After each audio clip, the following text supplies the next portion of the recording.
আসসালামাইকুম, welcome to my new blog. অনেক দিন পর আপনাদের সাথে একটা ব্লগ শেয়ার করতেছি। দেখুন বাইরে বৃষ্টি হচ্ছে, তো এটা এখানে চুলায় ভাত বসিয়ে দিয়েছি। তো আজকে মিষ্টি কুমড়ো ভাজি করতেছি। মিষ্টি কুমড়োটাকে এভাবে একটু ভাজি করে তারপর এটাকে ভুনা করব। এই রান্নাটা আমি আমার আম্মুর কাছ থেকে শিখেছি। এই রান্নাটা আমার কাছে বেশ ভালো লাগে। এভাবে আমি ছোটো ছোটো করে পিস করে কেটে নিয়েছি। তো ভাবলাম যে এই মিষ্টি কুমড়া ভাজির মধ্যে মাছ ভাজি করে পরে উপর থেকে মাছ ছেড়ে দেব। তো এই তো এখানে আমার মিষ্টি কুমড়োগুলো ভাজি প্রায় হয়ে গিয়েছে। তো এটাকে আমি ভুনা করব। এরপরে ইদানিং আর ব্লগ আপলোড দেওয়া হয় না, ইচ্ছে করে না কেন যেন। তো ভাবলাম যে আজকে যেহেতু রান্নাটা নিজেই করতেছি, প্রতিদিন তো আম্মু রান্না করলে সেই ব্লগগুলো আপনাদের সাথে শেয়ার করতাম। তো আজকে আমি নিজের রান্না করার ভিডিও দিয়ে আপনাদের সাথে একটা ব্লগ শেয়ার করতেছি। আশা করি আপনাদের ভালো লাগবে। আমার ভাজিটা কমপ্লিট। তো আমি এখানে মিষ্টি কুমড়োগুলো ভাজাগুলো সব উঠিয়ে নিচ্ছি।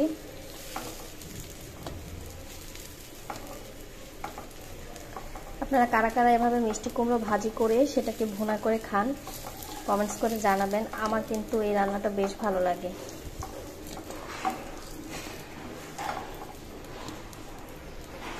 এই তো এখানে আমার মিষ্টি কুমড়ো ভাজিগুলো সব আমি উঠিয়ে নিয়েছি। তো এরপর আমি এটাকে ভুনা করব। এই তো এখানে আমি দুটো মাছ ভালো করে ধুয়ে হলুদ দিয়ে লবণ দিয়ে মেখে নিয়েছি। এখন আমি এই দুটো ভাজতে দিয়ে দিব।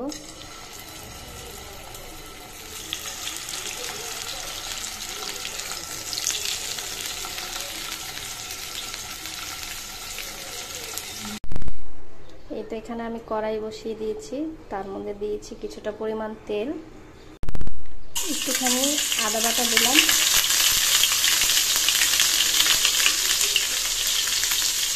পেঁয়াজ বাটা দিলাম,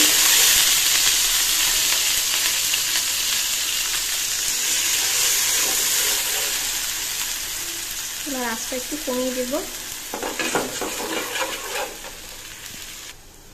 একটুখানি লবণ দিয়ে দিচ্ছি।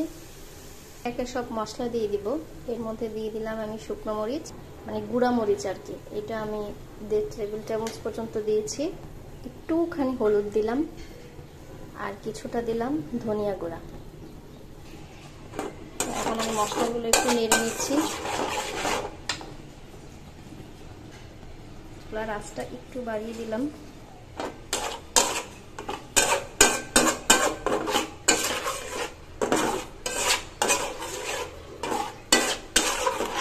মশলাটা এখানে কষাতে থাক। মশলা কষানো হয়ে গেলে আমি এর মধ্যে মিষ্টি কুমড়োগুলো দিয়ে দিব। এই তো এখানে আমার দুটো মাছ ভাজা হয়ে গিয়েছে। মিষ্টি কুমড়ো ভাজিগুলো তো আগেই হয়ে গিয়েছে। তো এখানে মশলাটা কষানো হয়ে গেলে তারপর আমি মিষ্টি কুমড়োগুলো দিয়ে দিব। এখন এর মধ্যে আমি দিয়ে দিব মিষ্টি কুমড়োগুলো।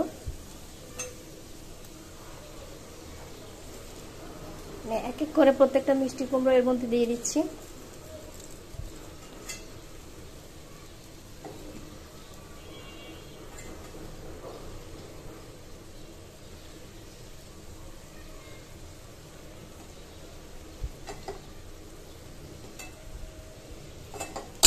মিষ্টি কুমড়োগুলো দেওয়ার পর আমি মিষ্টি কুমড়োটা মশলার সাথে একটু ভালোভাবে কষিয়ে নেব।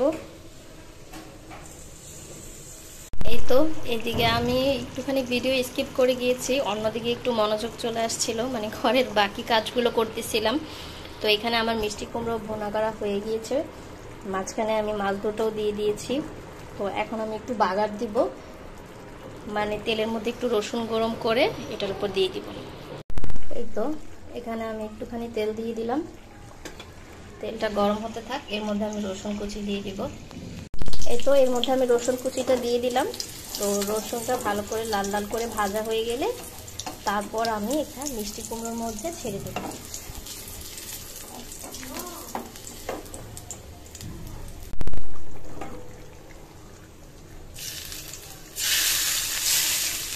তো আমি এখানে রসুন কুচিটা দিয়ে দিয়েছি। আমার আম্মু শিখিয়েছে সব তরকারিতে যদি একটু বাগার দেওয়া হয় তাহলে নাকি তরকারির স্বাদটা খুব বেড়ে যায়। চেষ্টা করেছি ভালোভাবে রান্না করতে। এই তো এখানে আমার তরকারিটা কমপ্লিট। আমি এখন চুলাটা অফ করে দিব। একটু লবণ দেখে দেখলাম যে না, মাশাআল্লাহ তরকারিটা খুব ভালো হয়েছে। বাইরে দেখুন এখনো বৃষ্টি হচ্ছে।